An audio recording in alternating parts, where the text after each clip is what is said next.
الناس اللي ما بتحبش الكوره زيي طول عمري ما بحبش الكوره ولا بعرف العبها ولا بشجع اي فرقه، والموضوع بالنسبه لي عادي. انا ما بحبش الكوره ومريح دماغي لغايه ما الموضوع جاب لي تهزيق، لدرجه ان انا في مره كنت قاعد مع ناس عادي هما بيتكلموا وراحوا مديني واحد سؤال اللي بيتسال مصر كلها: اهلاوي يا ابني ولا زملكاوي؟ لا حضرتك انا ولا اهلاوي ولا زملكاوي، ما بحبش الكوره اصلا. راح ست كبيره قاعده معانا: عارف يا زيزو، انا دايما كنت بحلم ابني يطلع بيحب الكوره، لان انا كل اللي عرفتهم ما بيحبش الكوره طلعوا مش مظبوطين. ايه ده؟ في ايه يا طنط؟ هو انا قلت لها ما بحبش الكوره ولا حاجه تانية؟ هو في ايه؟ انا دخلت ما بحبش الكوره طلعت ملعوب في اخلاقي. ايه ده؟ ده غير قريب لما كنت راكب مع التاكسي في كاس العالم للانديه فبيسالني هو ميعاد ماتش الاهلي الساعه كام؟ ايه ده؟ هو الاهلي هيلعب؟ راح الراجل باصص لي كده بجنب عينيه وساب الدريكسيون.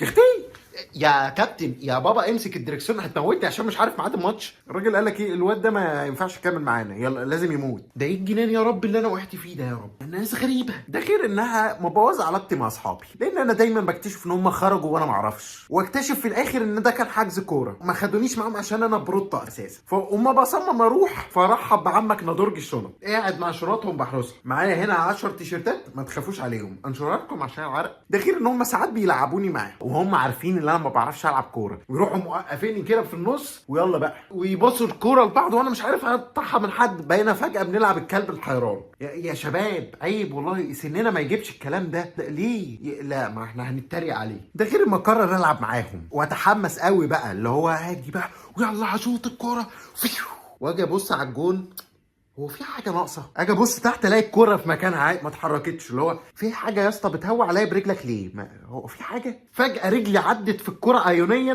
ما اختفت من قدامي، لبس الطاقية اللي يخفي. يعني مش عارف اشوط الكوره. ده الحزن اللي انا فيه ده. لدرجه ان واحد صاحبنا برضه في مره ما بيعرفش يلعب كوره صمم يخش بنفسه ويلعب، فعيني من حماسته جاي بيشوط الكوره راحت فلته منه جاله صليبي. بقناش عارفين نضحك ولا نلحقه. انت برضه اللي اتفزلكت وحطيت نفسك في الموقف ده الصراحه. الغريب من الحاجات برضه اللي انا ما بفهمهاش في الكوره هي الحماقيه الزياده. انا عندي صحابي يخسروا العالم كله الا انهم يخسروا في ماتش كوره، لدرجه ان احنا مره قرروا ان هم في الشغل كده هيجمعوا بعض ومش عارف ايه ونخرج يلا هنلعب كوره كلنا مع بعض، وانا رايح احرس الشنط. فقعدت اتفرج عليهم لقيت واحد فينا اما بيتنرفز كده بيحمر فجاه بقى عمال يشوح ويزعق. ببص بيزعق لمين؟ لقيته بيزعق لمديرنا. حي طب يلعب مش عارف ايه، انت ما بتشوطش كويس مع الجون قدامك يا اسطى. اهدى هنروح لبكره انت بتزعق لمين يا ابني؟ انا ماليش دعوه، انا ده بيلعب زفت زي الزفت. يا دي النيله راح اترفد خلاص. هتوحشنا حبيبي هتوحشنا، ربنا معاك. ده غير بقى اما بيكون في ماتش مهم جاي، يا لهوي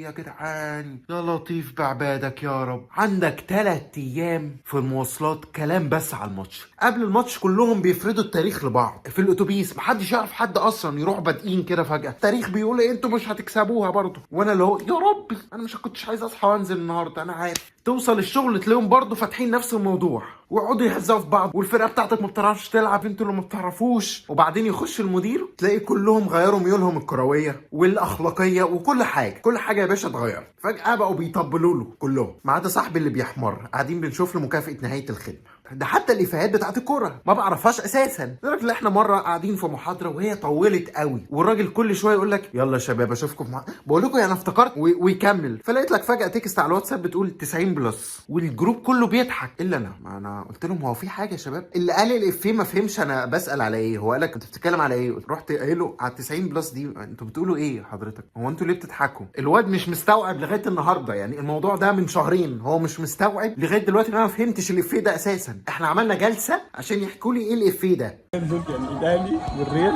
ماشي فرقتين معروف عنهم ان هم بيجيبوا جوان كتير قوي. ماشي.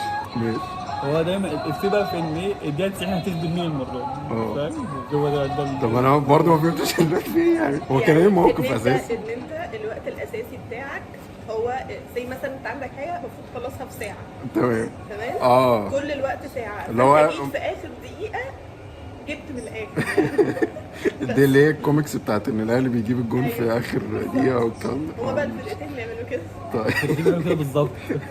واحنا مش عارفين المره دي شخصيه البطله هتبقى مع مين. زي ما انتم ملاحظين كده البنات معلوماتها في الكوره اكتر مني ما شاء الله عليا الحمد لله. بالنسبه للحته المقطوعه دي فهو كان بيقول لي ان الفرقتين اللي هو قالهم بيقعدوا طول الماتش مش بيجيبوا جوان وبعدين بيجيبوها في الوقت البدل ضايع في الاخير خالص.